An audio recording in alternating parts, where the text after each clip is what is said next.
तटे भीमरथ्या वरं पुंडरीकाय दातो मुनीन्द्रे समागत्य तिष्ठन्तमानन्दकन्दं परब्रह्मलिङ्गं भजे पाण्डुरङ्गम् वसुदेवसुतं देवकंसचाणूरमर्दनं देवकी परमानन्दं कृष्णं वन्दे जगद्गुरुं मनोजवं मारुततुल्यवेगं जितेन्द्रियं बुद्धिमतां वरिष्ठं वातात्मजं वानरयूथमुख्यं श्रीरामदूतं शरणं प्रपद्ये।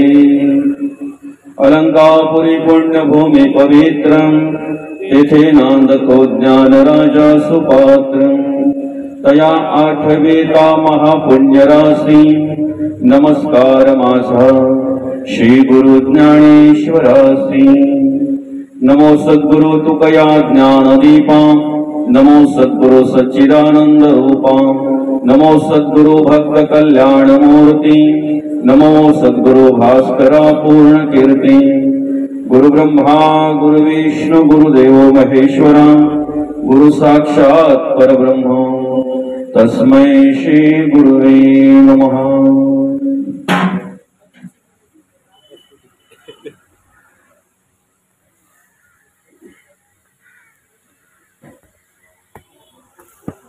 देवाची माथा घालून या भार सांडी कलेवर ओवाळूनी नाथीला हा छंद अभिमान अंगी निमित्ताचे वेगे सारी ओझे करुणा वचने लाहो एक सरे नेरावे दुसरे आड येऊ नाथीला हा छंद अभिमान अंगी निमित्ताचे वेगे सारी ओझे। तुका म्हणे सांडी लटिक्याचा संग तुका म्हणे सांडी लटिक्याचा संग आनंद तो मग प्रगटेल नातीला हा छंद अभिमान अंगी निमित्ताचे वेगी सारी ओझे। प्रस्तुत प्राप्त समय आजच्या या प्रवचन रूपी सेवेकरिता घेतलेला अभंग देऊचे सुप्रसिद्ध साधू वैराग्याचे महामेरू जगद्गुरु जगद्वंदनीय श्री संत महंत श्रीमंत श्री तुकाराम महाराज आणि श्री महाराजांच्या गाथेतील तुम्हा आम्हाला हा जो नरदेह मिळालेला आहे हा मनुष्य देह जो मिळालेला आहे तो मनुष्य देह कशा प्रकारचा आहे हा मनुष्य देह प्राप्त झाल्यानंतर आपण काय करायला हवं म्हणजेच आपल्याला मुक्ती मिळेल मुक्तता प्राप्त होईल। काय केलं म्हणजे आपल्या जीवनाचं सार्थक होईल आपल्या आयुष्याचं सार्थक होईल। अर्थात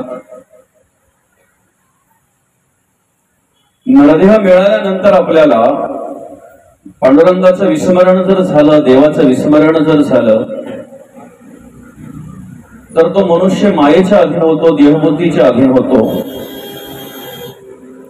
अज्ञानामध्ये ग्रासला जातो अंधश्रद्धेमध्ये ग्रासला जातोय भ्रमामध्ये वावरत असतोय आणि मग अशा वेळेला जे आपलं नाही त्याला आपलं म्हणत असतं की ना। जे असत्य आहे जे जाणार आहे जे नाशिवंत आहे ते त्याला सत्य वाटत असत आणि मग अशी अवस्था प्राप्त झाल्यानंतर त्याच्या अंतःकरणामध्ये मीपणा जागा होतोय अभिमान जागा होतोय अहंकार जागा होतोय। त्या अभिमानाने अहंकाराने तो मनुष्य त्या ठिकाणी मी म्हणून करता पुढे पुढे करत असतो मी म्हणून करता पुढे पुढे जात असतो। पण खऱ्या अर्थाने या ठिकाणी जगद्गुरु तुकोबा म्हणतात आपला संसार सुखाचा व्हावा आपल्या आयुष्यामध्ये आपल्याला समाधान प्राप्त व्हावं असं जर आपल्याला वाटत असेल तर संसाराचा जो भार आहे संसाराचं जे ओझ आहे ते देवावर सोडून मोकळं व्हायचं आपण पांडुरंग परमात्म्याच्या चरणी अर्पण करून मोकळं व्हायचं।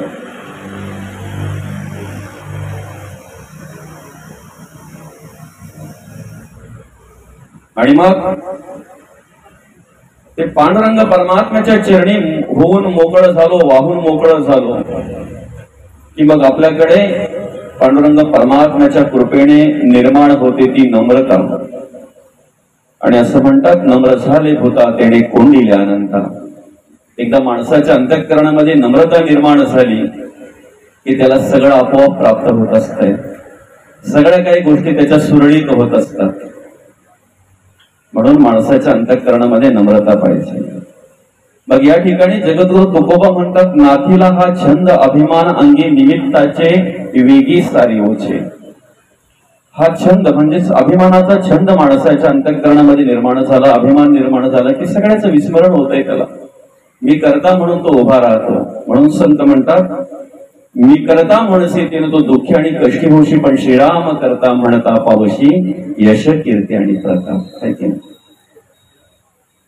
आपण करते पण एकदा आपल्या अंगावर घेतलं ना, आपल्या स्वतःवर घेतलं ना की मग अनेक उपाध्या निर्माण होतात. आणि माणसाला जेवढ्या उपाध्या असतील ना तेवढा त्रास सहन करावा लागतो. जेवढ्या उपाध्या असतील तेवढा त्रास सहन करावा लागतो. म्हणून तर जगद्गुरु तुकोबा म्हणतात, लहानपण देगा देवा मुंगी साखरेचा रवा, ऐरावत रत्न थोर त्याचे अंकुशाचा मार. ह्या आयुष्यामध्ये कार्य करत असताना आपण जेवढं लहान होऊन जगू ना, जेवढं लहान होऊन राहता येईल ना तेवढा आनंद आहे, तेवढं सुख आहे, तेवढं समाधान आहे. जेवढा आपण मोठेपणा घेऊ ना तेवढं दुःख आहे, तेवढ्या प्रकारचा त्रास आपल्याला सहन करावा लागणार आहे. आणि म्हणून जगद्गुरु तुकोबा म्हणतात, करुणा वचने लाभो एक सरे नेदावे दुसरे आड येऊ, तुका म्हणे सांडी लटिक्याचा संक, आनंद तो मग प्रगटेल.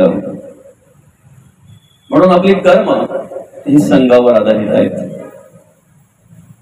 खर तर प्रत्येक मनुष्य या ठिकाणी विचार करतो की मला चांगली गती प्राप्त व्हावी, मला उत्तम गती प्राप्त व्हावी, मला सद्गती प्राप्त व्हावी. आणि ती सद्गती प्राप्त व्हावी या उद्देशाने मनुष्य धावपळ करत असतो, प्रयत्न करत असतो. पण आपली गती जी आहे की नाही, ती गती अधोगती की सद्गती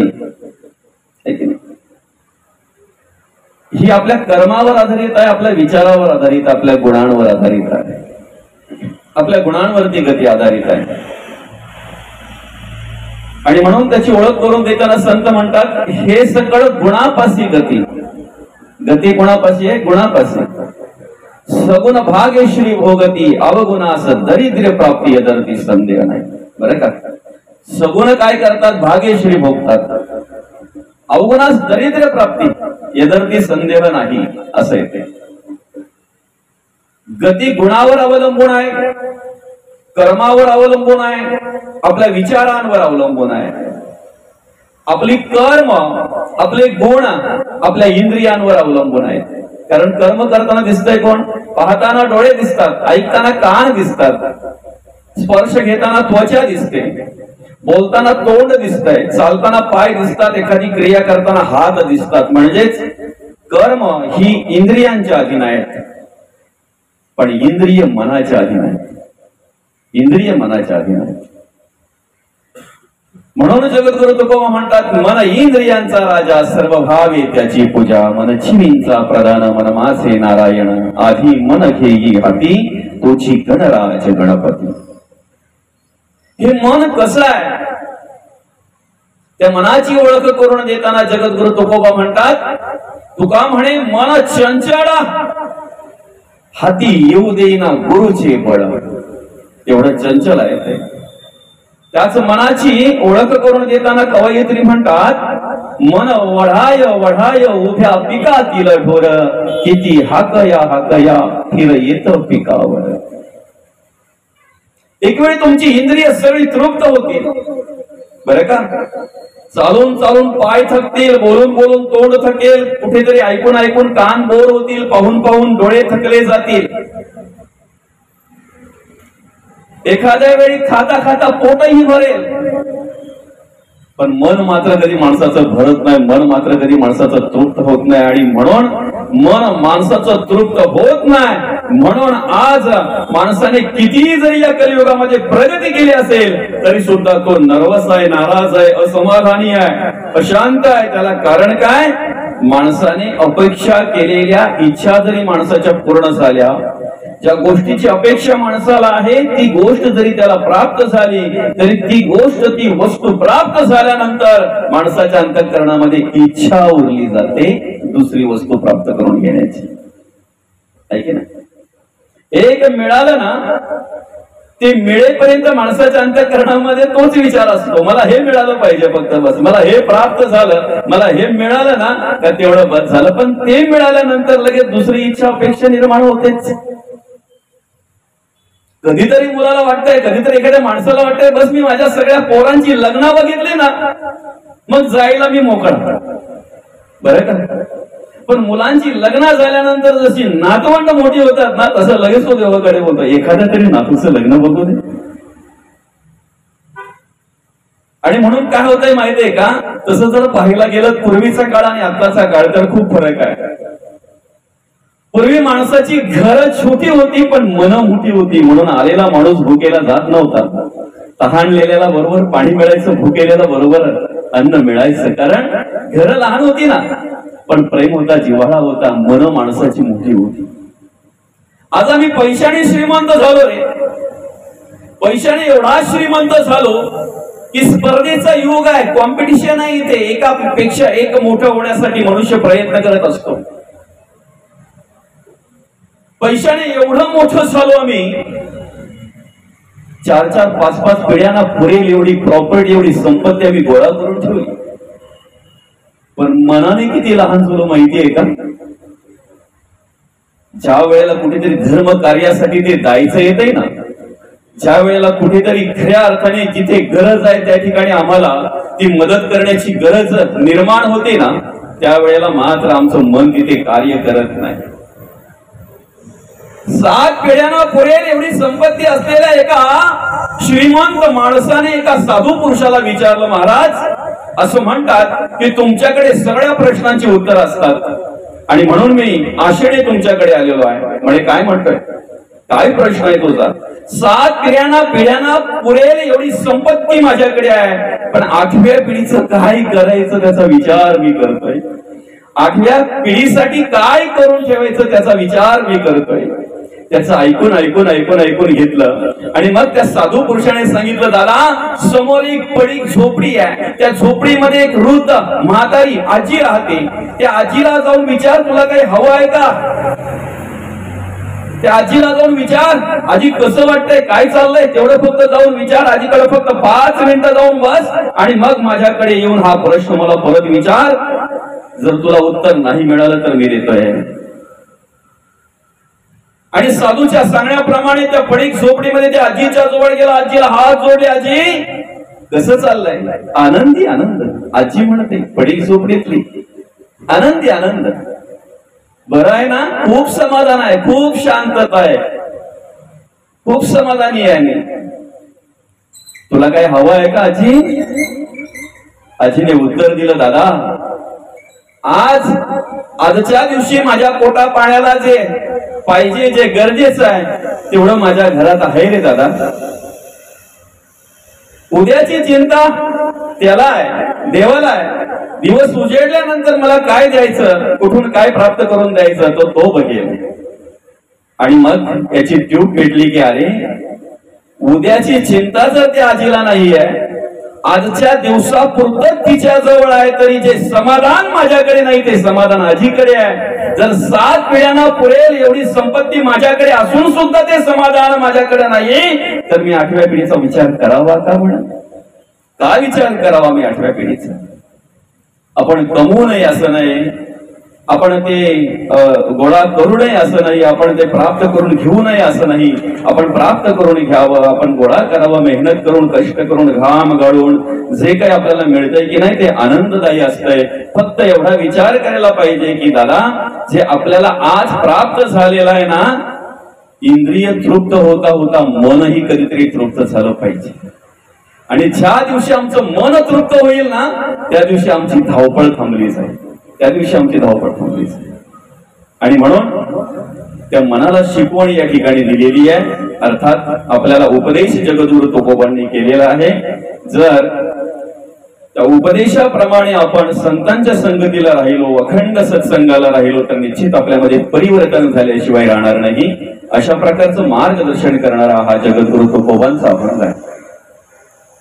अभंगावर अर्थपूजा मांडण्याआधी, अभंगावर विवरण घेण्याआधी, अभंगावर चिंतन करण्याआधी, ज्या निमित्ताने आपण या ठिकाणी प्रवचन सेवा आयोजित केलेली आहे, या भोगेली गावातील हे सुरोशी परिवार आणि या सुरोशी परिवाराचे पिताश्री कैलासवासी धर्मा गणपत सुरोशी बाबांना 28 मे रोजी देवाज्ञा झाली.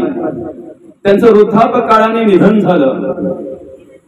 मी वृद्धापकाळाने यासाठी म्हणे की ते वय वर्ष जवळजवळ 84-85 पर्यंत वय होतं त्यांचं. तेवढं आम्हाला लाभेल की नाही लाभेल सांगू शकत नाही. कारण का माहितीये का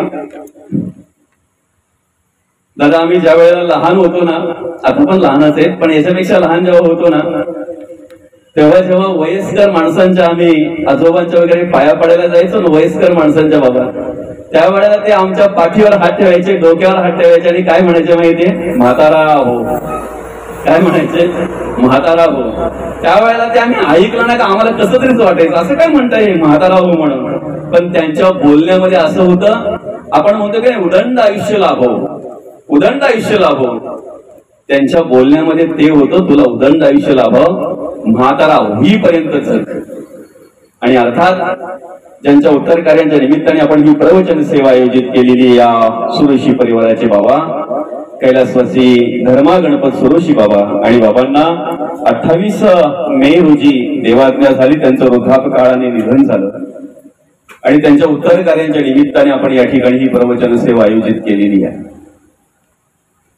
ह्या माणसांकडे खूप काही शिकण्यासारखं असतंय, खूप काही शिकण्यासारखं असतं. बाबांची मुलं आहेत, आमचे रघुनाथदादा असतील, आमचे विष्णुदादा असतील, त्यांच्या मुली असतील, त्यांचा परिवार असेल, त्यांचे भाऊ असतील. आता या ठिकाणी भाऊ उपस्थित आहेत. आल्याबरोबर सांगितलं काकांनी की मी दादांचा भाऊ म्हणून, काहीतरी 5 की 6 जण भाऊ एकूण ते. या माणसांनी काबाड कष्ट केले, मेहनत केली आणि आपल्या मुलाबालांचं संगोपन केलं, आपला संसार सांभाळला. पण विशेष म्हणजे आज खऱ्या अर्थाने या कलियुगामध्ये ज्या विचारांची माणसाला गरज आहे, ज्या संस्कारांची माणसाला गरज आहे, ज्या संस्कृतीची आपल्या धर्माला गरज आहे, ते संस्कार, ती संस्कृती आणि ते विचार निर्माण करायला सुद्धा कमी पडली नाही ती माणसं, नाही कमी पडली. म्हणून तर आतापर्यंत तरी आपल्यातून गेलेल्या माणसाच्या ह्या विधी सगळ्या आपण करतोय, ऐक ना. याच्या नंतरची पिढी जी आहे ना, सांगू शकत नाही. म्हणून तुम्ही तुमच्या आयुष्यामध्ये मुलाबालांसाठी पैसा कमवा, भरपूर कमवा, त्यांनी आनंदात जगावं असं प्रत्येक बापाला वाटतंय. प्रत्येक बापाला वाटतंय माझ्या मुलांनी आनंदात राहावं. पण तुम्हाला तुमच्या डोळ्यामध्ये जर त्यांचा आनंद पाहायचा असेल ना, तर संस्कार हे निर्माण केले पाहिजेत, संस्कृतीची जाणीव दिली पाहिजे आणि तशी शिकवण, तसे विचार त्यांना आपण दिले पाहिजेत. आज दुष्काळ आहे तो म्हणजे संस्कृतीचा आणि संस्कारांचा. बाकी सगळ्या गोष्टींचा सुकाळ आहे. पैसा कमवण्यासाठी माणसाला अनेक साधनं आहेत. या कलियुगामध्ये तुम्ही जो क्षेत्र निवडला असेल त्या क्षेत्रामध्ये विज्ञानाची जोड जर घेतली तर त्या क्षेत्रामध्ये तुम्ही पाहिजे तशी प्रगती करू शकता. आज या कलियुगामध्ये तुम्हाला अनेक प्रकारचे मार्गदर्शक उपलब्ध आहेत. ते मार्गदर्शन तुम्ही घेतल्यानंतर तुमच्या क्षेत्रामध्ये प्रगती करू शकता. पण ती प्रगती करत असताना तुमचे पाय जमिनीवर पाहिजेत. अर्थात श्रीमंती आली म्हणून माजू नये आणि गरिबी आली म्हणून लाजू नये. पाय जमिनीवर पाहिजे. जोपर्यंत आपले पाय जमिनीवर आहेत ना, तोपर्यंत आपल्याला कोणीही काही करू शकत नाही दादा, कोणीही काही करू शकत नाही. पण अहंकाराने, अभिमानाने जर आपण विहार करायला लागलो, उडायला लागलो ना, पूर्वीची जाणीव जर ठेवली नाही ना, पूर्वीच्या विचारांची आणि पूर्वीच्या परिस्थितीची जाणीव जर आपण ठेवली नाही, तर परिस्थिती बदलायलाही वेळ लागत नाही हे मात्र निश्चित आहे. कारण सांगू का, दुपारच्या वेळी ज्या वेळेला सूर्य माधान्याच्या वेळेला आमच्या डोक्यावर असतो, आमच्या माथ्यावर असतो, त्यावेळेला आम्ही त्या भर प्रकाशामध्ये उन्हामध्ये प्रवास करत असताना ती सावली आम्हाला सोडत नाही बरं का. आम्ही किती जरी बाजूला जायचा प्रयत्न केला तरी आम्हाला सोडत नाही. ती आमच्या बरोबर चालत असते, ती आमच्या बरोबर चालत असते, ती आमच्या बरोबर येत असते. आम्ही जिथे जाऊ तिथे ती आमच्या बरोबर असते. पण दुपारच्या वेळेला आम्हाला न सोडणारी सावली, दुपारच्या वेळेला आमच्या बरोबर चालणारी सावली संध्याकाळच्या वेळेला मात्र एवढी लांब जाते ना, आमच्या डोळ्याने सुद्धा आम्हाला ती दिसत नाही. अशीच अवस्था आहे, अशीच अवस्था आहे. ऐसी ही सृष्टीची साली, संपत्ती दुपारची सावली, वैसा तरी निघून गेली, हळूहळू कधी निघून जाईल करता लागणार नाही. कारण उन्हाळ्यानंतर पावसाळा आहे, पावसाळ्यानंतर हिवाळा आहे, हिवाळ्यानंतर पुन्हा उन्हाळा आहे. ऋतू बदलत राहतो, तसं माणसाचं आयुष्य बदलत असतं.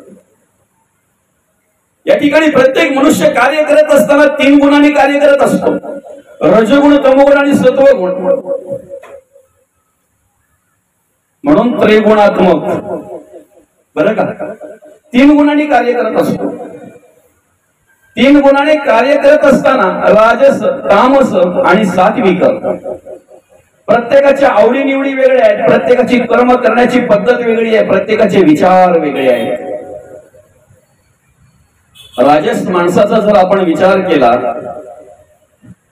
त्याचा खाण्याचा जर विचार केला ना तर त्याला चमचमीत आवडतंय बरं का.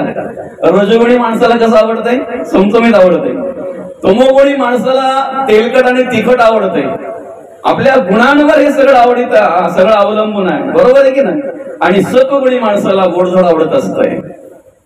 रजोगुणी माणसाला एखादी गोष्ट परत परत ऐकावीशी वाटते. एखाद्याचा निंदा, द्वेष, तिरस्कार त्याला परत परत ऐकावीशी वाटते, त्याच्यात त्याला आनंद असतो. म्हणजे कधीतरी 4 चौघे एकदा काय ते नाक्यावर बसले ना की अख्ख्या गावाचा सर्वे करतात. त्यांचे रोजचे विषय तेच, कंटाळाच येत नाही, कधीच कंटाळत नाही ते. कोणाचं काय झालं, कोणाचं काय चाललंय, लग्न किती जमली, किती मोडली, किती होणार आहे, किती बाकी आहेत, त्याला असं काहीतरी म्हणतात लोकांच्या आपल्या गावठी भाषेत काहीतरी वाटतं. हे म्हण आहे ना ते, आपल्याला उठा बशी बाबा आहे ना काहीतरी म्हण. काही फायदा नसतो त्याच्यामध्ये. सांगा ना, आपण तासन तास जरी लोकांची निंदा केली, द्वेष केला, मत्सर केला, त्या वेळेमध्ये आपल्याकडे काय जोडणार आहे, पाप की पुण्य? तेवढं तरी माहित असेल ना आपल्याला, तेवढं तरी ज्ञान प्रत्येकाला असतो ना. मी जर एखाद्याची निंदा केली तर त्याच्यातून पाप जोडणार की पुण्य जोडणार, हे ज्याला ज्ञान नाही त्यालाही माहिती आहे. कदाचित ज्याचं वाचन नसेल त्यालाही माहिती आहे की मी जर एखाद्याची निंदा केली तर त्याच्यातून काय जोडणार आहे. पण तरी सुद्धा मनुष्य ती कर्म टाकत नाही. कारण रजोगुणी माणसाला परत परत परत परत ऐकण्याची इच्छा निर्माण होते. एखादं कार्य, एखादी कर्म परत परत करण्याची इच्छा निर्माण होते. तमोगुणी माणूस त्या गोष्टींचा एकतर त्याग करतोय, कारण त्याच्याकडे ती वृत्ती निर्माण झालेली असते. तमोगुणी माणसाकडे तो तडकाफडकी निर्णय घेतो लगेच, त्या ठिकाणी लगेच तात्काळ अशा प्रमाणे तो कार्य करत असतो. आणि सत्वगुणी माणसाला मात्र अखंड आणि अखंड देवाचं, धर्माचं, देशाचं आणि संतांचं ऐकण्यासाठी तो उत्सुक झालेला असतो. तो कुठेही जरी गेला ना तरी संतांचा विचार करत असतो, तो कुठेही जरी गेला तरी देवाचा विचार करत असतो, परमार्थात आणि भक्तीचा विचार करत असतो. सत्वगुणी माणसाची अशी वृत्ती असते. फरक काय सांगू का? पडणारं जे पाणी आहे ना ते गोविलीला पडलं काय, तांब्याला पडलं काय, ना इकडे आहे अजून मांगरीला पडलं काय, सारखंच असतंय बाबा, वेगळं नसतंय काय. बरोबर आहे की? कुठल्याही प्रकारचा दोष त्याच्यामध्ये नसतो. पडणाऱ्या पाण्यामध्ये रंग सारखाच असतो, सारखंच असतंय, ते सारखंच असतंय, काही फरक नसतो. पण पडणाऱ्या पाण्याचा थेंब जर एखाद्या तापलेल्या लोखंडावर जर पडला तर त्याचं नाव पण शिल्लक राहत नाही. राहतंय का? नाही राहत. ऐक ना, तोच पाण्याचा थेंब जर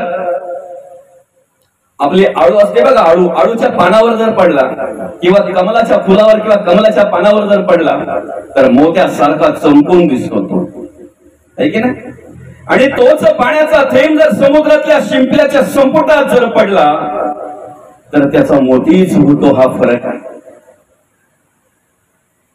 मुळे उदक तीक्ष्ण असते नाना वल्लींमध्ये जाते, पण संग दोषे तैसे होते आम्ल तीक्ष्ण आणि कडवटा. भगवंताने प्रत्येक माणसाची निर्मिती करताना सारखी केलेली आहे, कुठल्या प्रकारचा भेद ठेवलेला नाहीये. ज्या वेळेला पाप पुण्य समक होता हा मग नरयुनिषु येते. पाप पुण्य समान झाल्यानंतर आम्हाला नरदेह मिळालेला आहे. मला त्वांचिरे पूर्व संचित केले असं म्हणतात. जन्माला घालण्याच्या आधी भगवंताने आमची व्यवस्था केलेली आहे. आम्ही म्हणतोय चोच निर्माण करण्याच्या आधी भगवंताने दाना निर्माण केलेला आहे. सगळ्यांची व्यवस्था आधी केलेली आहे. संचिताप्रमाणे प्रारब्धाप्रमाणे ऋणानुबंधाच्या गाठी आहेत. आई वडिलांचं ऋण आहे, घराचं ऋण आहे, कुटुंबाचं ऋण आहे, पतीचं ऋण आहे, मुलाबालांचं ऋण आहे, समाजाचं, देवाचं, देशाचं आणि धर्माचं ऋण आहे. या ऋणानुबंधाच्या गाठी आहेत. ऋण फेडण्यासाठी आम्हाला ज्या ठिकाणी पाहिजे त्याच ठिकाणी भगवंताने जन्माला घातलेला आहे. ज्या ठिकाणी आमचे ऋण आहेत तेच आई वडील आहेत, तीच पत्नी आहे, तेच मुलं बाळ आहेत, तोच कुटुंब, तोच समाज, देव, देश आणि तोच ऋणानुबंधाच्या गाठी आहेत. ऋण फेडण्यासाठी आम्हाला भगवंताने या ठिकाणी जन्माला घातलेला आहे. भगवंताने आमची निर्मिती करताना कुठल्याही प्रकारचा भेद ठेवलेला नाहीये. नुकताच जन्मलेली तुम्ही 10 बालकं एकत्र करा आणि अनोळखी माणसाला पाठवा तिथे आणि सांगा, ओळखायला सांगा कुठल्या जातीचा आणि कुठल्या धर्माचा आणि कुठल्या पंथाचा कुठलं बालक आहे ते. नाही सांगू शकत. जन्माला घातल्यानंतर सुद्धा भेद नाही. मध्यस्थी जर आम्ही विचार केला तर एखाद्या ठिकाणी ज्या वेळेला ऍक्सिडेंट होतो अनेक माणसं त्या ठिकाणी चिरडली जातात, अनेक प्रकारचा रक्ताचा पाठ त्या ठिकाणी वाहत असतो. त्या ठिकाणी आम्ही जातो, त्यावेळेला ते रक्त बघितल्यानंतर आम्ही ते रक्त ओळखू शकत नाही कुठल्या जातीचं, कुठल्या धर्माचं आणि कुठल्या पंथाचं नाही ओळखू शकत. एखाद्या ठिकाणी जर अग्नी लागली, आग लागली आणि अनेक माणसं जर त्या ठिकाणी भस्म झाली तर त्या ठिकाणी असलेली राख ज्या वेळेला मी पाहतोय त्यावेळेला ती राखही आम्ही ओळखू शकत नाही कुठल्या जातीच्या माणसाची आहे, कुठल्या धर्माच्या माणसाची आणि कुठल्या पंथाच्या माणसाची आहे. हे सुरुवातीला नाहीये, मध्येही नाहीये आणि नंतरही नाहीये. भगवंतांनी सगळ्यांची निर्मिती सारखी केलेली आहे, पण तरी सुद्धा आमच्याकडे विचार वेगवेगळे का? एकाच आईची 2 लेकरं जर असतील तर एक आध्यात्मिक क्षेत्रामध्ये चांगल्या प्रकारे प्रगती करतो, पण एक ज्या वेळेला घरात असताना जो चांगल्या प्रकारे आध्यात्मिक क्षेत्रामध्ये प्रगती करतोय तो घरात हरिपाठ करत असताना त्याच वेळेला त्याच्याच भावाला जर कोणीतरी धरून उचलून आणत असेल तर हा भेद का? आई वडील संस्कार करण्यामध्ये कमी पडले करे? आई वडील विचार देण्यामध्ये कमी पडले करे? आई वडिलांची शिकवण त्या ठिकाणी कमी पडली का? कुठल्याच वडिलांना वाटत नाही की माझ्या मुलाने व्यसनाधीन व्हावं. कुठल्याच वडिलांना वाटत नाही की माझ्या मुलाने एखाद्या वाईट मार्गाला लागावं. कुठल्याच वडिलांना वाटत नाही की माझा मुलगा आयुष्यामध्ये उद्ध्वस्त व्हावा. कुठल्याच वडिलांना वाटत नाही. कुठल्याच आईला वाटत नाही की माझ्या मुलीने वाईट कर्म करावीत, माझ्या मुलीचं पाऊल वाकडे पडावं. कुठल्याच आईला वाटत नाही माझ्या मुलीने अशी कर्म करावी की 4 चौघांमध्ये आम्हाला खाली मान घालावी लागावी, अशी कुठल्याच आईला वाटत नाही. प्रत्येक वडील मुलांवर चांगल्या प्रकारे संस्कार करतात, प्रत्येक आई मुलांवर चांगल्या प्रकारे संस्कार करते. मग तरी सुद्धा आमच्यामध्ये भेद का? त्याला कारण आम्हाला जसा संघ झाला ना तसे विचार आमच्याकडे पाहायला मिळतात. तुम्ही कुठे बसताय, तुम्ही कोणाजवळ बसताय, तुम्ही कोणाचं ऐकताय याच्यावर तुमचे विचार अवलंबून आहेत. आणि म्हणून पडणाऱ्या पाण्यामध्ये दोष नाहीये, पण लोखंडाचा संघ झाल्याबरोबर तिथे त्याचं नावही राहिलं नाही. त्याच पडणाऱ्या पाण्याला आळूच्या पाण्याचा संघ झाल्याबरोबर तो चमकून दिसायला लागला, पण त्याच पाण्याच्या संघाला ज्या वेळेला पाण्याच्या थेंबाला समुद्राच्या शिंपल्याच्या संपुटात ज्या वेळेला पडला त्यावेळेला त्याचा मोतीच झाला मात्र निश्चित आहे. पहिली अवस्था तमगुणी माणसाची आहे, नाव पण शिल्लक राहत नाही त्या ठिकाणी, बरं का? म्हणून आपण बोलतो ना, किती शिकवला तरी पण पालत्या गड्यावर पाडी. दगड किती दिवस नदीमध्ये ठेवला, पाण्यामध्ये ठेवला म्हणजे मऊ होईल? किती दिवस पाण्यात ठेवला म्हणजे मऊ होईल? नाही. तसा तमगुणी माणूस आहे. रजुगुणी माणूस बाबा फक्त चमकून दिसतो, तो कुठे पण असला तरी चमकून दिसतो, तो हळदीला गेला तरी चमकून दिसतो, तो तमाशाला गेला तरी चमकून दिसतो. पण तोच जर एखाद्या ठिकाणी आध्यात्मिक विचाराच्या ठिकाणी आला ना तिथे पण चमकायचंच काम करतो, बरं का? त्याला चमकणं खूप आवडतंय रजुगुणी माणसाला. पण सत्वगुणी माणूस मात्र शिंपल्याच्या संपुटात ज्याप्रमाणे पाणी पडतं की नाही, मोती होऊन जातो की ना, त्याप्रमाणे स्वतःमध्ये परिवर्तन करून घेतो. आणि म्हणून हे प्रवचन जे आहे ना, कीर्तन जी आहेत ना, ती परिवर्तनासाठी आहेत, मनोरंजनासाठी नाहीत किंवा टाइमपाससाठी नाही. काय झालं माहितीये का, मी प्रत्येक ठिकाणी जात असताना अगदी लवकर जात असतो. कुठेही कार्यक्रम असला ना की अर्धा एक तास लवकर जाऊन आपलं बसवलं. काय होते त्या थोडेसे नाही, त्यांची चिंता मिटली जाते ना. आपल्या पण 17 वेळेला फोन यायचा, इथपर्यंत आलो तिथपर्यंत आलो, एक तर टू व्हीलरवर प्रवास आपला आहे की नाही. लवकर गेलो, असंच आपला बसलो. बसल्यानंतर एक जण पटकन आला, महाराज करा ना तुमचा टाइमपास चालू, माणसं येतात तोपर्यंत. काही भाषा कळते तुम्हाला काय बोलला तो? माणसं करा, महाराज करा ना तुमचा टाइमपास चालू, जोपर्यंत माणसं येतात तोपर्यंत. तुम्ही टाइमपास म्हणून जर प्रवचन आयोजित करत असाल तर उद्यापासून करू नका. तुम्ही मनाचं मनोरंजन होऊन जर कीर्तनाकडे आणि प्रवचनाकडे पाहत असाल तर ती तुमचा भ्रम आहे, ती चुकी आहे तुमची. जेव्हा आम्ही परिवर्तनासाठी प्रवचन श्रवण करू ना, जेव्हा आम्ही परिवर्तनासाठी कीर्तन श्रवण करू ना, त्या वेळेपासून आमच्यामध्ये बदल झालेला दिसल्याशिवाय राहणार नाही. आणि जगद्गुरु तुकोबांना तो बदल अपेक्षित आहे, मौली ज्ञानोबांना तो बदल अपेक्षित आहे. म्हणून बघा, या ठिकाणी कार्य करणारी माणसं त्रिगुणात्मक कार्य करतात, राजस, तमस आणि सात्विक. तिघांचा आहार बघितला आपण. राजसाला चमचमीत आवडतंय, तामसाला तिखट आणि तेलकट आवडतंय, आणि सात्विकाला मात्र गोडधोड आवडतंय. राहण्याची पद्धत बघितली, जगण्याची पद्धत बघितली, या ठिकाणी माणसं अनेक प्रकारची पाहायला मिळतात आपल्याला. स्वतःला भूक लागल्यानंतर समोरच्याचा जीव जातो, प्राण जातो याचा विचार न करणारी माणसं आज पाहायला मिळतात. स्वतःचा थोडासा फायदा जर होत असेल तर समोरच्याचा कितीही नुकसान झालं तरी मागे पुढे न पाहणारी माणसं आज या समाजामध्ये पाहायला मिळतात. गरिबाचं शोषण करणारी माणसं पाहायला मिळतात. शेतकऱ्याच्या योजना वरच्यावर खाणारी माणसं आज पाहायला मिळतात. लोकांची पाकिट मार करून आणि त्याच्यावर उदरनिर्वाह करणारी माणसं आज पाहायला मिळतात. अरे प्रत्यक्ष भीक मागणारे भिकारी परवडले ते तरी हात पसरत आमच्याकडे येतात, पण काही भिकारी असे आहेत की वरच्यावर आमच्या खिशातून कधी काढून घेतात आम्हालाही कळत नाहीत. अशा प्रकारचे ओरिजिनल आणि प्रोफेशनल भिकारी या ठिकाणी आम्हाला पाहायला मिळतात. त्यांना वाटत असेल की आम्ही श्रीमंत झालो. लोकांना लुबाडून, लोकांचं शोषण करून, गरिबाचं शोषण करून, पाकिट मार करून जर तुम्ही पैसा घरात आणत असाल तर पैसा नाही, तुम्ही पाप घरात आणतात. ती संपत्ती तर तुम्हाला कधीच सुख देणार नाही, पण त्या संपत्तीवर पोचलेली संतती ही तुम्हाला कधी सुख देणार नाही हे मात्र निश्चित आहे. आयुष्यभरामध्ये दुःख झाल्याशिवाय राहणार नाही हे मात्र निश्चित आहे. आम्ही एक नरक बोलतोय, तुम्ही गरुड पुराण वाचतात तर गरुड पुराणामध्ये 84 प्रकारचे नरक मांडलेले आहेत. 84 प्रकारचे नरक मांडलेले आहेत. त्यापैकी 28 नरकांचं वर्णन त्या ठिकाणी केलेलं आहे. 28 नरकांची नावं त्यांचं कशा प्रकारे आहे, तिथे गेल्यानंतर काय भोगावं लागतंय, कशी पद्धत आहे, ते सगळं त्या ठिकाणी वर्णन केलेलं आहे. आम्हाला असं वाटतं की चित्रगुप्त जर एकच आहे, माणसं जर अनेक आहे तर सगळ्यांचा लेखोजोखा ठेवीत असेल कसं काय, काही गोष्टी विसरत असेल असं आम्हाला वाटत असेल. पण त्याच्या हाताखाली काम करायला त्यांनी 12 श्रवणदेव निर्माण केलेले आहेत. ते 12 श्रवणदेव आपल्या डोळ्याची पापणी हलते ना तेवढ्या वेळामध्ये आम्ही काय करतोय तो लेखोजोखा ठेवत असतात. त्या ठिकाणी उल्लेख आहे, ज्या ठिकाणी आम्ही वाईट कर्म करतोय ती जागा, ज्या वेळेला आम्ही वाईट कर्म करतोय ती वेळ, आणि ज्या इंद्रियाने वाईट कर्म केली तो इंद्रिय. डाव्या हाताने वाईट कर्म केली तर डाव्याच हाताला फेडावी येतात, उजवा हात फेडत नाही.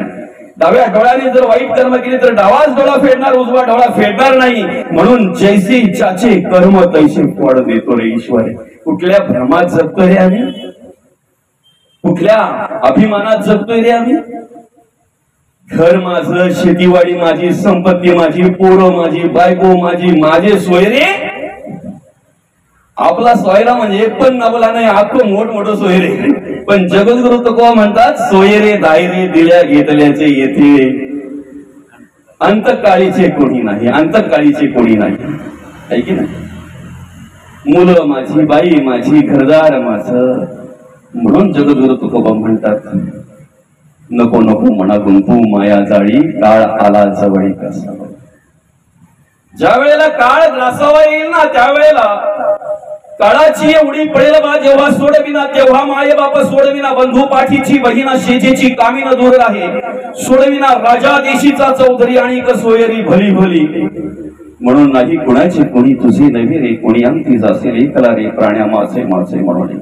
बंधू कुणाची, बहीण कुणाची, कोण कुणाचे, सगळे सोयरे मेल्या पाठी सर्वच राहील, तुटतील धागे दोरे प्राण्या मायेचा बाजार. दो दिसाची तुझी जवानी नाही पुढे टिकणार रे वृद्ध पाण्या येतात जवळी वैद्य काय करणार प्राण्या मायेचा बाजार म्हणून नाही कुणाची कुणी तुझे नव्हे रे कुणी. हा एक कर्मयोगाने मिळालेला आहे. ऋणानुबंधाने सगळं काही प्राप्त झालेले कर्मयोगे सकळ मिळाली. एके स्थळी जन्म आली ते तू आपली मानली कैसरे पडत मूर्खा. तुझे तुझं नव्हे हे शरीर तो इतरांचा काय विचार. एक भगवंत साचार धरी भावार्थ बळी. बाकी तर लांब जाऊ द्या हो. ज्याला आपलं म्हणतोय ते तरी आपलं आहे का बघा. आणि जर असेल तर कुठपर्यंत साथ देता येते काय. शेजारी घरी आलेली सुनेजवळ बसलेले त्यांचा काहीतरी गुलगुलू चाललेला आहे. सासूला लय वाटतं ऐकावा काय. मग शरीर जर तिचं आहे तर कुठला तरी बटन दाबून तुम्ही वाढवा ना ऐकायला येईल काय बाबा. कोण आहे ते डोळे भरून पाहावं तिला वाटतंय पण त्यावेळेला दृष्टी नाहीये. म्हणून दादा सगळं विकत मिळेल रे पण आयुष्य विकत मिळत नाही. तुमच्याकडे पैसा असेल एखादं इंद्रिय जर तुमचं निकामी झालं तर कदाचित तुम्हाला ते इंद्रिय विकत येऊन मिळेल. पण इंद्रिय जोडल्यानंतर तुम्हाला आयुष्य मिळेल त्याची गॅरंटी नाही आहे. म्हणून जन्म झालेला आहे मृत्यू सत्य आहे. कोणी कसाही जरी असं तरी जाणं सत्य आहे. पुनरपी जननम पुनरपी मरणम पुनरपी जननी जठरी शयनम या ठिकाणी ओळख करून देताना माऊली म्हणतात उपजे ते नासे आणि नासे ते पुनरपी दिसे हे घटिका यंत्र तैसे परिभ्रमेगा. जावं प्रत्येकाला लागणार आहे. नाशिवंत देह जाणार सकळ आयुष्य तो काळ सावधान. पण जाण्याच्या आधी काहीतरी कर्म करायचे.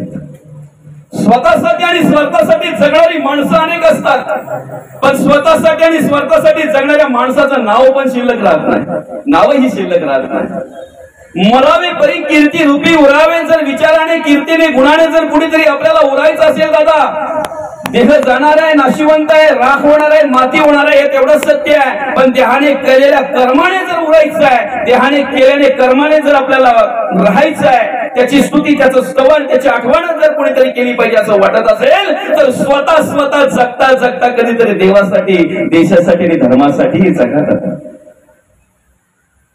कारण तेच शिल्लक राहत नाही आणि तेवढ्यासाठीच तर आपल्याला नरदेह दिलेला आहे.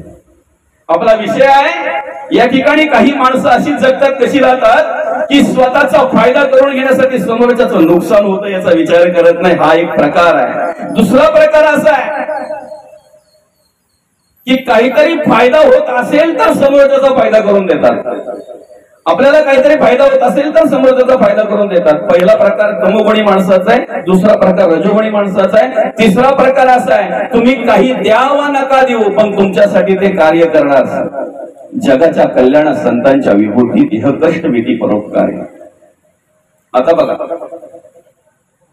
आम्ही या ठिकाणी प्रवचन ऐकण्यासाठी आलेलो आहे श्रवण करण्यासाठी आलेलो आहे. आमचा काय स्वार्थ आहे तो आमचा आम्हाला माहिती आहे. स्वार्थ आहे प्रत्येकाचा. काहीतरी असेल ना माझ्यात परिवर्तन व्हावं म्हणून मी प्रवचन श्रवण करतो. मला मुक्ती मिळावी म्हणून मला देवाच्या कृपेने कुठून मार्ग मिळावा म्हणून मी प्रवचन श्रवण करतो.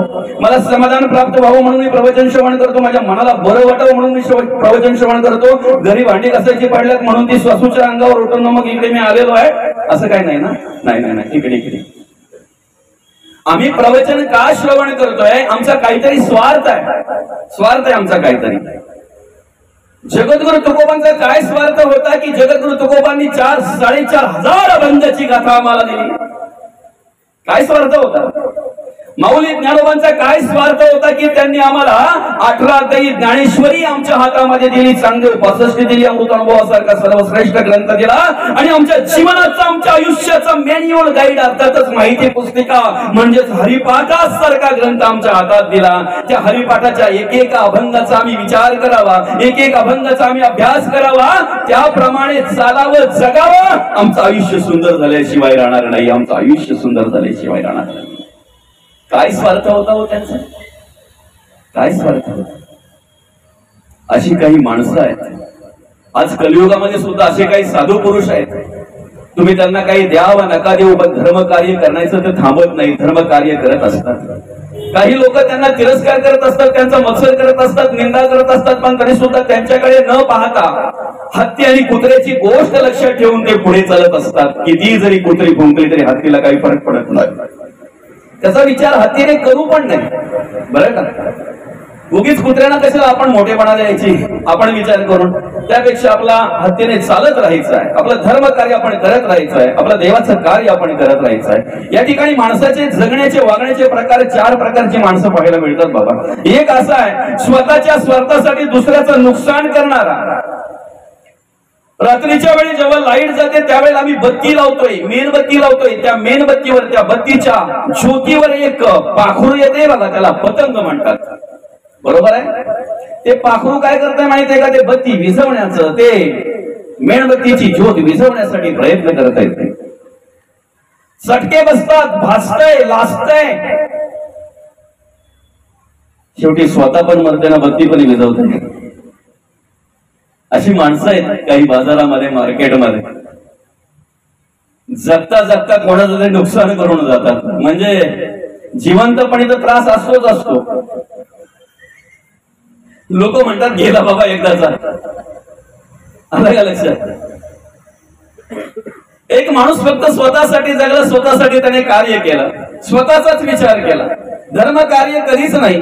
बरं का, देवाचं कार्य कधीच नाही, देवाचं नामस्मरण कधीच नाही, कधीच नाही. त्याच्या आयुष्यात कधी त्याने केलं नाही. धर्म कार्याला सहकार्य कधी केलं नाही.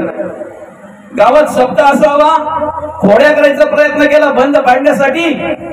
जे जे पाहिजे ते प्रयत्न त्याने केलं, पण चांगलं व्हावं म्हणून कधीच प्रयत्न केले नाही. त्याला पश्चाताप झाला. शेवटी वृद्धावस्था जेव्हा प्राप्त झाली ना बाबा, त्या टायमाला त्याला पश्चाताप झाला.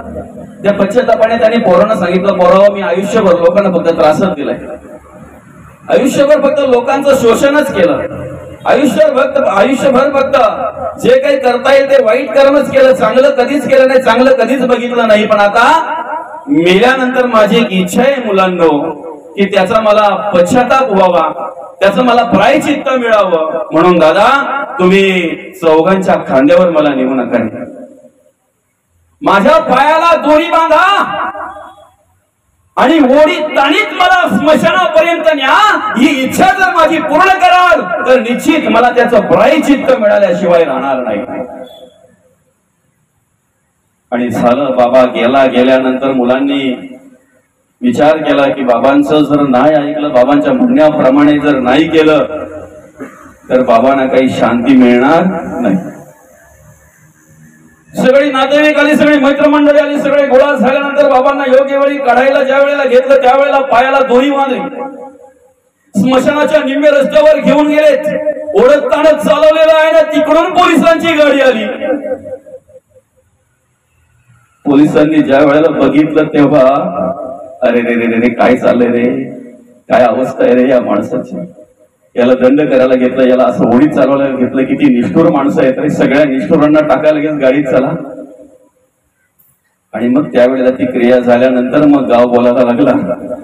असताना तर त्रास दिला, गेल्यावर सुटला असं वाटलं होतं, गेल्यावर ज्यांचं काही नाही त्याच्यामध्ये त्यांना पण बघायचं आलं. अशी काही माणसं असतात, स्वतः पण उद्ध्वस्त होतात आणि समोरच्यालाही उद्ध्वस्त करतात. हा एक प्रकार आहे.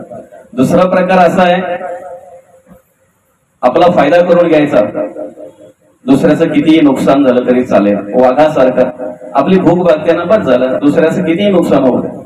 तिसरा प्रकार असा आहे की आपला फायदा करता करता दुसऱ्याचा पण फायदा करून घ्यायचा. नदीच्या उगमापासून तिच्या मनामध्ये एकच विचार असतो की मला कुठे मिळायचंय, सागराला जाऊन मिळायचं आहे. पण सागराला मिळेपर्यंत ती अनेकांची तहान भागवते ना, तिचं जे कार्य आहे ते साध्य करेपर्यंत ती अनेक शेतकऱ्यांना पाणी देते की नाही, अनेक प्राणी पक्ष्यांची तहान भागवते की नाही, अनेक प्रकारचं चांगलं कार्य करते की नाही. अशी काही माणसं असतात, समाज कार्य करता करता, स्वतःचा विचार करता करता इतरांचाही विचार करणारी माणसं असतात. पण ह्या जगामध्ये असे काही साधू पुरुष आहेत, काही संत पुरुष आहेत, आपल्याला काही मिळावं ना वा न मिळावं, काही मिळो वा न मिळो, पण समाज कार्य करणं, धर्माचं आणि देवाचं आणि देशाचं कार्य करणं आपलं ते कर्तव्य आहे. आणि कर्तव्य म्हणून ते कार्य करत असतात. म्हणून जगाच्या कल्याणात संतांच्या विभूती देह कष्टवेती परोपकारी. आता या कलियुगामध्ये जर त्यांना ओळखायचं आहे तर थोडं कठीण आहे. कारण वेश ड्रेस केलेले बरेच आहेत, रंगोटी केलेले बरेच आहेत, वेश वरी केला अंतरी दोष भरला, त्या दोषाच्या दहनाला आत्मज्ञान पाहिजे, ते आत्मज्ञानी कमी आहेत. ड्रेस वेश करणारे बरेच आहेत. ऐक ना, माझी सीतामाई काही सहज त्याच्या तावडीत सापडली नसती दादा.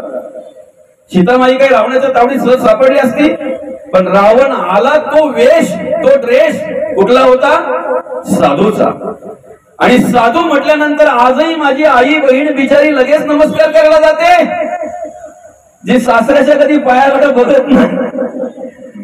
लग्न झाल्यापासून कधी नवऱ्याचं पाय तिने बघितलं नाही. एका बाईला लग्न झाल्यानंतर 5 वर्षानंतर सांगितलं, तुझ्या नवऱ्याच्या पायाच्या एका पायाला 6 बोट आहेत, तिने खरीच जाऊन बघावं का? तिने खरंच त्याच्यावर विश्वास ठेवावा का? आणि ज्या वेळेला खरंच जाऊन बघितलं तेव्हा कळलं की आतापर्यंत त्या नवऱ्याचे किती वेळा पाय बघितले असतील. असो, जी कधी सासूच्या पाया पडत नाही, कधी सासऱ्याच्या पाया पडत नाही, एखादा ड्रेस वेश करून आला ना की त्याला साष्टांग नमस्कार करते. सासरा बिचारा एखाद्या कोपऱ्यामध्ये सकाळपासून चहा करतोय, त्याच्या चहाचा विचार करत नाही, पण आलेला साधू त्याला मात्र जेवल्याशिवाय पाठवत नाही. अशा काही माझ्या ताई बहिणी पाहायला मिळतात. तुम्हाला सांगू का, पहिली गोष्ट सीतामाई फसली याला कारण म्हणजे रावण साधूच्या वेशामध्ये आला, आणि दुसरी गोष्ट सीतामाई फसली, लक्ष्मण रेषा ओलांडायला नको होती. तुमच्या घराच्या ज्या मर्यादा आहेत, आपल्या संस्कृतीच्या मर्यादा आहेत, आपल्या हिंदुस्थानच्या ज्या मर्यादा आहेत, आपल्या राहण्याच्या जगण्याच्या ज्या काही मर्यादा आहेत ना, त्या मर्यादा जर तुम्ही सोडलात ना तर तुम्हाला कोणीही सहज उचलून घेऊन जाईल, हे मात्र निश्चित आहे. म्हणून लक्ष्मण रेषा म्हणजे त्या मर्यादा आहेत. तुमच्या गळ्यामध्ये किती मोठा सोन्याचा पट्टा आहे याला महत्व नाहीये, त्या सोन्याच्या पट्ट्यामध्ये 5 मणी तरी काळे आहेत का याला विशेष महत्व आहे. जेवढं तुमच्या त्या सोन्याच्या पट्ट्याला महत्व नाही ना, तेवढं त्या 5 मण्यांना महत्व आहे, हे विसरता कामा नये. तुमच्या ड्रेसवर मॅचिंग, तुमच्या साडीवर मॅचिंग तुम्ही किती बांगड्या घातल्या त्याला महत्व नाहीये, त्याच्यामध्ये 4 बांगड्या तरी हिरव्या आहेत का? ड्रेसवर मॅचिंग टिळा लावण्यापेक्षा की नाही आपलं कुंकूच बरं, कारण कुंकू हे सौभाग्याचं लेणं आहे. मी सांगू शकतो, कुंकू हे सौभाग्याचं लेणं आहे, अबीर हे त्यागाचं प्रतीक आहे, शेंदूर हे वैराग्याचं प्रतीक आहे, गुलाल हे आनंदाचं प्रतीक आहे. तुम्ही सांगा ना, तुमच्या ड्रेसवर मॅचिंग तुम्ही जी टिकली लावता ती कसलं मॅचिंग आहे, कसलं प्रतीक आहे? तुमच्या साडीवर जी मॅचिंग तुम्ही टिकली लावता ती कसलं प्रतीक आहे, कसलं प्रतीक आहे? म्हणून ज्या मर्यादा आहेत त्या ओलांडू नका.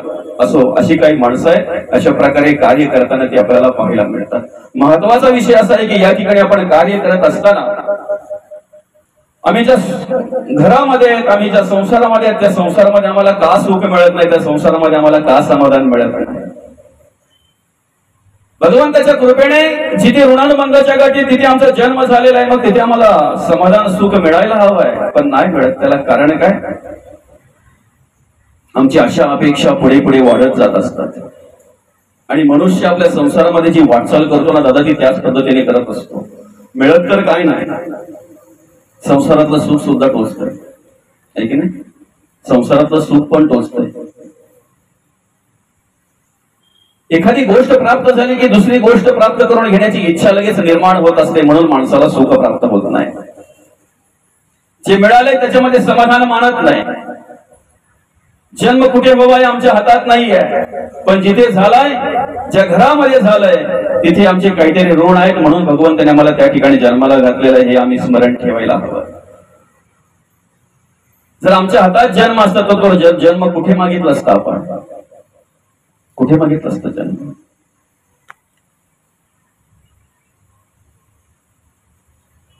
प्रत्येकाने जर अंतःकरणपूर्वक जर विचार केला की माझ्या हातात जर जन्म असता, म्हणजे मी कुठे जन्माला यावं हे जर माझ्या हातात असतं, मी सांगल्याप्रमाणे, मी सांगितल्याप्रमाणे जर भगवंतानी मला त्या घरात जन्माला घातलं असतं तर मी कुठे जन्म मागितला असतं?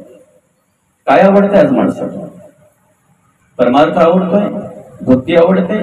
मंदिरामध्ये किती वेळ मनुष्य बसतोय, किती वेळापर्यंत माणसाला करमतोय, मग कसली आवड आहे आज माणसाला? कुठे जन्म मागितला असता? माझ्या माय माऊलींना प्रश्न आहे, ज्या वेळेला तुम्ही एखाद्या चांगल्या कर्माला कार्याला जाता, मंगल कार्याला जाता, 1000-1500 माणसांनी भरलेला मंडप असतो, अनेक महिला त्या ठिकाणी असतात. तुम्ही कुठल्या महिलेचं निरीक्षण करत बसता बरं? कुठल्या महिलेकडे एक टक लावून बघता बरं तुम्ही? कुठल्या महिलेकडे एक टक लावून पाहता तुम्ही? की परमार्थिक जी आहे तिच्याकडं, जिच्या गळ्यात माळ आहे तिच्याकडं? मग जिच्या गळ्यामध्ये जास्त सोनं आहे ना तिच्याकडे एक टक लावून बघत असतात. बरोबर आहे की नाही? बरं, बघता बघता त्यांच्या मनात काय येते ते त्यांनाच माहिती. त्यानं सांगितलेलंच बरं. फक्त एवढाच विषय आपला की आमचा जन्म कुठे व्हावा हे जर आमच्या हातात असतं तर आम्ही कुठे मागितलं असतं. आपला जन्म कोणत्या घरात व्हावा हे आपल्या हातात नाही आहे, पण ज्या घरात जन्म झालेला आहे ना त्या घराचं स्मशान करायचं की मंदिर करायचं हे मात्र आमच्या हातात आहे. आमचा मृत्यू कसा यावा, कुठे यावा, कधी यावा हे आमच्या हातात नाही आहे. बरं का? आयुष्य आपल्या हातात आहे का? शतवर्ष वय नेमिले 100 वर्षाची गणना, शतवर्षाची गणना रे येथे वसुदेव वसुदेव म्हणा आहे की नाही? 100 वर्षाची गणना मांडलेली आहे, शतवर्ष वय नेमिलेलं आहे, पण 100 वर्ष मिळत नाही. आजचा दिवस आहे, आजची वेळ आहे, उद्याचा दिवस माझा असेल सांगू शकत नाही. नवे संध्याकाळची वेळ ही माझी असेल सांगू शकत नाही. आयुष्य आमच्या हातात नाही आहे, जन्म मृत्यू आमच्या हातात नाही आहे. जन्म जर आमच्या हातात नाही, मृत्यू जर आमच्या हातात नाही, तर मग आमच्या हातात आहे काय? मधलं आयुष्य आमच्या हातात आहे. ते कसं सुंदर करायचं, ते कसं सुशोभित करायचं हे आमच्या हातात आहे. म्हणून आयुष्यामध्ये काय करावं? ज्या भगवंताने आम्हाला जन्माला घातलेला आहे, जो भगवंत आम्हाला सांभाळतोय, जो भगवंत आम्हाला सगळं काही कार्य करण्यासाठी सामर्थ्य देतोय, त्या देवाचं स्मरण करायला हवं. म्हणून पहिल्या चरणामध्ये जगद्गुरु तुकोबा म्हणतात, देवाची माथा घालून या भार सांडी कलेवर ओवाळून. हे कलेवर सांडायच्या आधी आम्ही देवाचं झालो पाहिजे. हे कलेवर सांडायच्या आधी आम्ही देवाचं स्मरण केलं पाहिजे, आम्ही नामस्मरण केलं पाहिजे. ज्या इंद्रियांना आज तुमची जी आवड असेल ना त्या पद्धतीने शेवटपर्यंत ती इंद्रिय कार्य करत असतात. गीतेमध्ये भगवंत याची जाणीव करून देताना म्हणतात, यम यम वापी स्मरण भावम तजत्यंते कलेवरम तम तमेवेंती कोणते सदा तद्भाव भावितः. तुम्ही तुमच्या आयुष्यामध्ये जी आवड निर्माण करता, ज्याच्यावर प्रेम करता, ज्याला जीव लावता, तीच वस्तू तेच तुम्हाला शेवटच्या वेळेला आठवत आहे. आणि जे तुम्हाला शेवटच्या वेळेला आठवत तेच तुम्हाला मृत्यू नंतर प्राप्त होत आहे. असं जर असेल तर आम्ही जिवंतपणे देह कार्य करत असताना, आयुष्य जगत असताना, आत्मा साक्षीला असताना, भगवंत आमच्या अंतःकरणामध्ये सामर्थ्य देत असताना आम्ही त्या देवाचं नामस्मरण करू नये का? आम्ही त्या देवाचं भजन पूजन करू नये का? करायला हवं, करायला हवं. कारण आत्मा गेल्यानंतर देहाचं काय झालं यापेक्षा आत्मा असताना देहाने काय केलं हे महत्वाचं आहे. उद्या या शरीराचं काही होईल, एखाद्या ठिकाणी जंगलात गेल्यानंतर कोळी कुत्री खातील, काही फरक पडणार नाही. आत्मा गेल्यानंतर या देहाचं काय झालं संतांनी सांगितलेलं आहे. पंचभूतात्मक देह आहे, पृथ्वी, आप, तेज, वायू आणि आकाश.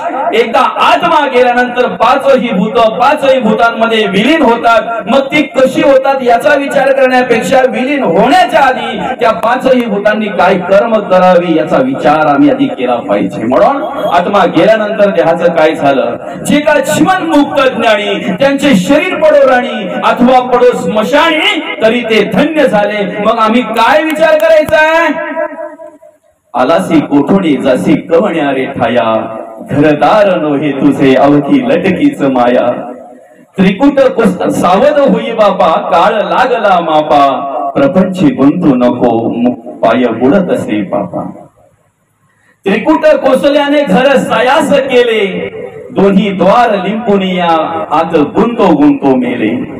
मोठ मोठे साधू संत तेने सायास केले, प्रपंची राहुनिया मन नाही गोविले.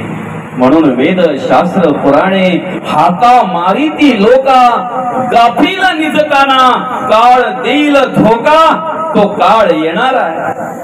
कारण कळी ज्या वेळेला आलेला आहे ना, कलीच्या बरोबर काळाला पाठवलेला आहे की नाही? कलीच्या बरोबर काळाला पाठवलेला आहे.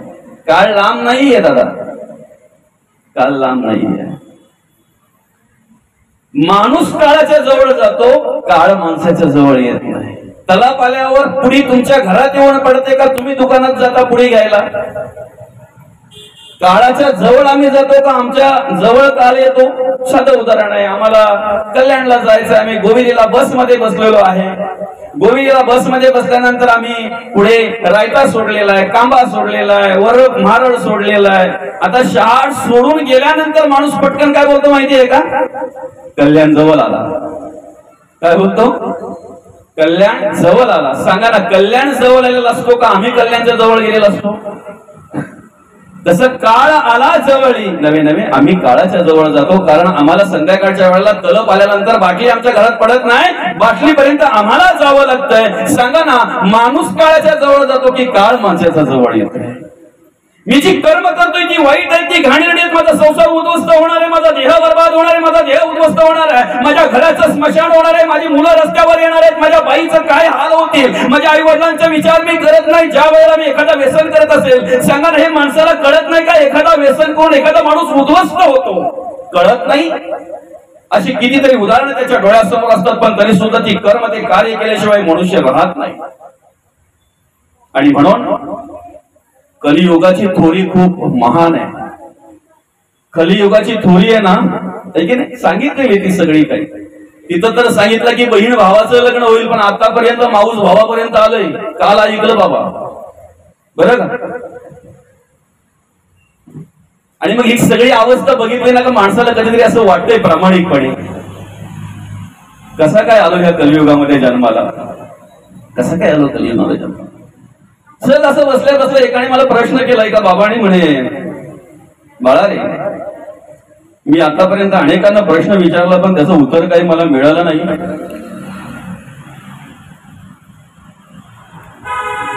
सांग ना म्हणे, कलियुगाची वर्ष किती बाकी आहेत? काय प्रश्न केला त्याने? कलियुगाची वर्ष किती बाकी आहेत?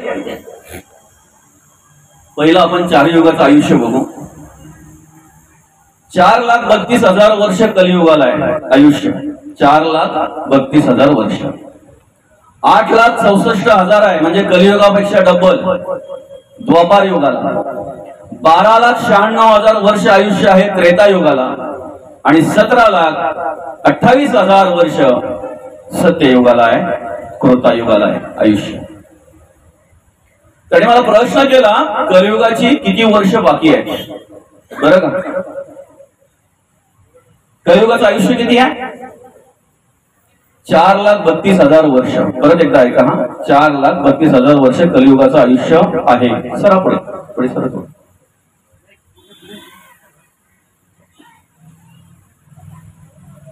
कदाचित इथे ऐकता ऐकता तुमच्या मनातही असा प्रश्न आला असेल की आता आपण ऐकायला पाहिजे किती वर्ष बाकी आहेत ते, कारण उत्सुकता लागलीच असेल. बरोबर आहे की नाही? उत्सुकता लागली असेल ना प्रत्येकाच्या मनामध्ये, कारण माझ्याही मनामध्ये तशी लगेच उत्सुकता निर्माण झाली होती, कारण मीही या गोष्टीचा कधीच विचार केला नव्हता. फक्त आपण जगत असतो पण कधी विचार करत नाही. पण त्यावेळेला मात्र त्यांनी प्रश्न केल्याबरोबर माझ्या मनातही विचार आला की अरे खरं आहे, किती वर्ष बाकी आहे त्याचा विचार करायला पाहिजे अजून आपण, आहे की नाही? मग आता सांगा, कलियुगाचं आयुष्य आहे 4,32,000 वर्ष. बरोबर आहे? किती वर्ष बाकी आहेत हे तुम्हाला सांगतो मी. फक्त किती वर्ष झाल्यात ती मला सांगा, मग मी सांगतो तुम्हाला किती वर्ष बाकी आहेत. किती वर्ष झाल्यात ती माहिती आहेत कोणाला माहिती? कलियुगाला किती वर्ष झाल्यात ती माहिती आहे? त्या बाबाला विचारलं, बाबा तुमचं वय किती आहे? म्हणे 60 वर्ष. काय म्हणाले बाबा? 60 वर्ष. देवाने दिलेल्या आयुष्याप्रमाणे जर तुम्हाला आयुष्य मिळालं तर कलियुगाची 40 वर्ष बाकी राहिल्यात, कारण तुम्ही गेल्यानंतर कलियुग आहे का कृतायुग आहे द्वापारयुग आहे त्याची गरज काय? खरं आहे की खोटं आहे? मी सांगतो, कलियुगाला 43 वर्ष झाल्यात, कारण मला 43 वर्ष झाल्यात. त्याच्या आधी काय होतं ते मला माहित नाही. किती वर्ष बाकी आहे? माझं जे आयुष्य बाकी आहे ना तेवढं बाकी आहे. पण देवाला विनंती करतो की देवा, बसल्या जागेवर मला कृतायुगामध्ये प्रवेश करायचा आहे. ऐकताय ना? देवाला काय विनंती करतोय, देवाला काय प्रार्थना करतोय? देवा, इथे बसल्या जागेवर मला काय करायचंय? सत्ययुगामध्ये प्रवेश करायचा आहे, मला सत्ययुगाची कर्म करायची आहेत. सोपं आहे. तुम्हाला जर कलियुगाचं आयुष्य जर इथे बसल्या जागेवर जर संपवायचं असेल ना, अतिशय सोपं आहे. कसं बघा, असं म्हणतात, ज्या ठिकाणी सत्य कार्य आहे, ज्या ठिकाणी धर्माचं कार्य आहे, ज्या ठिकाणी नीतीचं कार्य आहे, भगवंताचं स्मरण आहे, देवाचं, देशाचं आणि धर्माचं कार्य आहे, त्याला सत्ययुग म्हणतात. काय म्हणतात त्याला? सत्ययुग. माझ्या आई बहिणीकडे आई आणि बहीणच पाण्याची दृष्टी ज्या दिवशी माझ्याकडे निर्माण होईल ना, त्या दिवशी माझ्यासाठी कलियुग संपलेला असेल, सत्ययुगाला सुरुवात झालेली असेल. मग मी का माझ्या आई बहिणीकडे आई आणि बहीण म्हणून बघू नये? का बघू नये सांगा ना. देवाच्या कृपेने जी धन दौलत जे काही प्राप्त होत आहे, जे माझं आहे ते माझं आहे, दुसऱ्याचं आहे ते दुसऱ्याचं आहे, दुसऱ्याची धनाची अपेक्षा ज्या दिवशी माझ्या अंतःकरणामधून निघून जाईल ना, परत धन भयावह हा विचार ज्या दिवशी माझ्या अंतःकरणामध्ये निर्माण होईल ना, त्या दिवशी माझ्यासाठी कलियुग संपलेला असेल, कृतयुग माझ्यासाठी चालू असेल. कोणाचाही द्वेष घडणार नाही, कोणाचाही मत्सर घडणार नाही, कोणाचाही तिरस्कार घडणार नाही. माझ्या अंतःकरणातला अहंकार गळून पडेल, नम्रता अंगी जागी होईल. त्या दिवशी माझ्यासाठी कलियुग संपलेला असेल, कृतयुग सत्ययुग माझ्यासाठी चालू झाला असेल. म्हणून तर जगद्गुरु तुकोबा म्हणतात, चंदनाच्या संगे बोरी बिघडल्या, आम्ही बिघडलो तुम्ही बिघडा ना. काय म्हणतात जगद्गुरु तुकोबा? मंजिरी नावाची विषय ज्या वेळेला जगद्गुरु तुकोबांकडे आली, ती येताना काय अशी झांगड झिंगा घेऊन आली नव्हती. ती पार्लर मध्ये गेली होती, नको तो नटापटा केला होता, सुशोभित झाली होती, रंग ढंग सगळं काही वेगळ्या प्रकारचा होता. आणि अशा अवस्थेमध्ये ज्या वेळेला जगद्गुरु तुकोबांकडे आली, त्यावेळेस जगद्गुरु तुकोबांनी तिच्याकडे बघितल्यानंतर मग सांगितलं, मंजिरी, ह्या वासनेने जर तू माझ्याकडे बघत असतील, ही वासना तारुण्यामध्ये घेऊन जर तू आज उभी असशील, आज तू सुंदर आहेस, आज तू रूपवान आहेस, आज तू तरुण आहेस, म्हणून लोक तुझ्याकडे त्या दृष्टीने पाहतील, लोक तुझ्याकडे आकर्षित होतील. पण ह्या तारुण्यामध्ये जर ही वाईट कर्म केलीस ना, तर समोर चाललेली स्त्रीबघ कशी आहे? त्या वेळेला एक वृद्ध चालली होती, सर्वांगाने पोगळत होता, देह क्षीण झाला होता, देवाकडे मृत्यू मागत होती, पण मृत्यू येत नव्हता. जगावं की मरावं अशी अवस्था तिची निर्माण झाली होती. आणि मग जगद्गुरु तुकोबांनी सांगितलं, वृद्ध अवस्थेमध्ये जर तुला तशी अवस्था तुझी करून घ्यायची असेल, तर आता ही वासना घेऊन उभी राहा, नाहीतर आताच्या आता ह्या वासनेचा त्याग कर. साष्टांग नमस्कार घातला जगद्गुरु तुकोबांना त्या मंजिरीने, आणि त्याच ठिकाणी शिष्यत्व पत्करलं. जगद्गुरु तुकोबांनी उपदेश करावा आणि त्याप्रमाणे चालावा, आमूलाग्र बदल करून घेतला ते नाही. म्हणून जगद्गुरु तुकोबा म्हणतात, आम्ही बिघडलो असं तुम्हाला म्हणतात असं वाटतंय ना. पांडुरंग परमात्म्याचा मी परमार्थ करतोय, देवाचा देशाचा धर्माचा मी कार्य करतोय, पांडुरंग परमात्म्याचा आम्ही नामस्मरण करतोय, म्हणून आम्ही बिघडलो असं जर तुम्हाला वाटत असेल, तर आम्ही अजून बिघडायला तयार आहोत, आम्ही अजून बिघडायला तयार आहोत. आणि सांगू का, आमच्यासारखे तुम्ही जर बिघडले ना, तर तुम्हाला सुद्धा पांडुरंग परमात्म्याची प्राप्ती झाल्याशिवाय राहणार नाही, मात्र निश्चित आहे.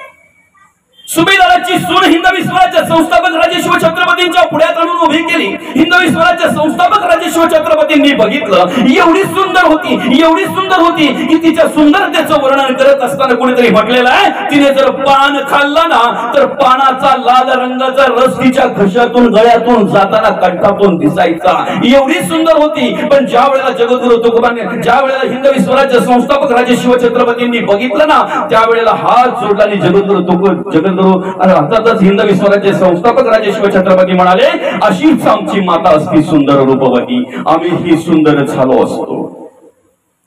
धना नारळाने ओटी भरली, सोळी बांगडी देऊन तिला परत केली.